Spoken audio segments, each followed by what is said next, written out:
Every week, the Payne family cuts straight to the real financial story. The one question, Bob, everyone's asking is, are we in an artificial intelligence bubble? You've been through boom and bust. What do you think? No hype, no myths. Just what actually matters to your money. Does feel very similar to what we experienced in the 90s. Where are we, though? Are we in 1995, 1997, 1999? Listen to the Pain Points of Wealth on the Red Apple Podcast Network. The Larry Kudlow Show. Entertaining and informative on the Red Apple Podcast Network. We have the great Robert O'Brien. All right.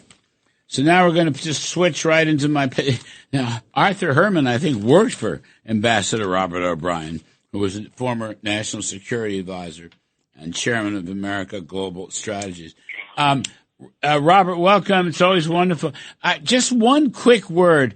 The Arthur Herman idea that China is now falling back into second place. What do you make of it? He worked for you, I think, at the NSC, didn't he? He did. He worked with us in the White House, Larry, and he's a great historian, and wrote a very important book about the industrial base in World War II called Freedom's Forge. So, very good man. And look, he's got a great theory, and I tend to believe it. He's basically saying that what makes America special is the innovation and the ingenuity of our people. Mm. And what the Chinese didn't expect, they thought they were going to plow way ahead of us in space and in robotics and in AI.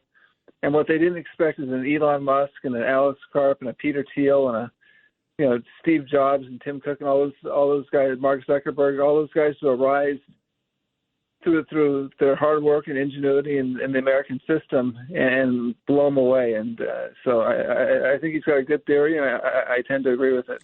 Robert, that's all.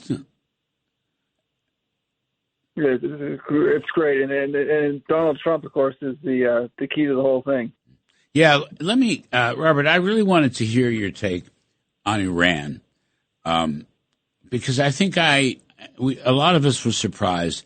So I guess the military is saying to the president, we don't have the resources for regime change, and the Iranians, all these people they captured, I don't know what the numbers are. They're not going to kill them. They're not going to behead them. That kind of thing. What do you just give me the O'Brien Iran take here? Look, here's what's going on, and the president is a pattern that the president has established in various situations. He goes to the bad actor, and he gives them a fair deal. He gives them a deal that's good for America, but fair to them. In this case, he gave Iran, Witkoff gave them 4 conditions. End your nuclear program, get rid of the nuclear materials you've already created, end your missile program, which endangers all of our bases in the region in Israel, and stop funding your proxies, the Houthis that are shooting at ships in the Red Sea, and the Kataib Hezbollah in Iraq, and Hezbollah in Lebanon, and Hamas in Gaza. Knock off the funding. If you do that, you can come back and be part of the civilized world. You can sell your oil. You can buy water, which they're in desperate need of water. They've got no water in Tehran. You can build waterworks. You can give the Iranian people a middle-class lifestyle. And President Trump added one more condition that you alluded to, Larry. He said, look, there are riots on the streets, but to the extent you've taken political prisoners, if you hang these young people and hang them from cranes like you like to do, or behead them, that's the red line as well. So that's the 5th condition that the president added to Witkoff's 4. Now, Iran can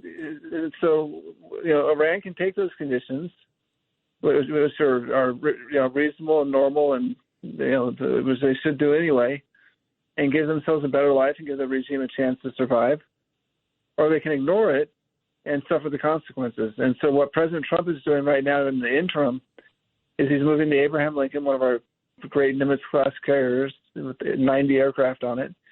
He's moving that to the region and will be there in 4 or 5 days. He's evacuating our troops from the most vulnerable bases that the Iranians could hit them back at. And he's setting the stage to deliver the consequences if the Iranians don't take the deal. So it's, you can take door number 1 and get the good deal, or you can take door number 2, and that's not going to be so nice. With Ambassador Robert O'Brien, my dear friend, former national security advisor, and he's running this great company, America Global Strategies. Robert, we're short time, but do you believe the Iranians will not hang these prisoners, and can the indigenous peoples produce regime change? So, yes, on the first part, I don't think they'll defy the president and hang the prisoners. They'll kill people in the streets, which they've done, unfortunately.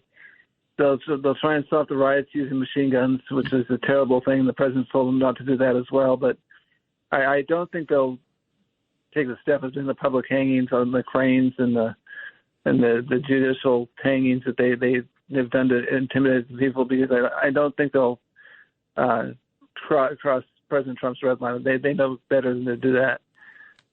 If they do, they'll face terrible consequences. And the regime change? It's going to be tough, Larry, because the people are done with this regime. It's over. They've got no economy.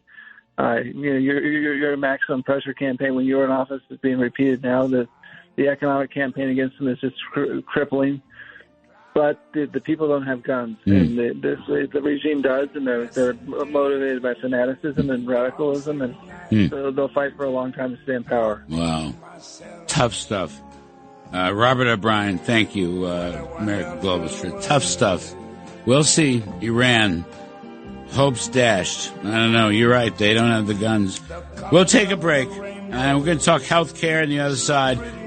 And Bruce Blakeman running for governor. I'm Kudlow, folks. The Larry Kudlow Show on the Red Apple Podcast Network.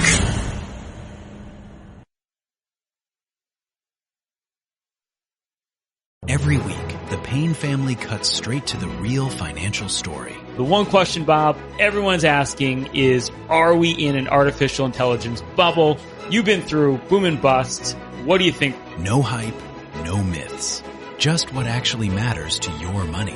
Does feel very similar to what we experienced in the 90s. Where are we, though? Are we in 1995, 1997, 1999? Listen to the Pain Points of Wealth on the Red Apple Podcast Network.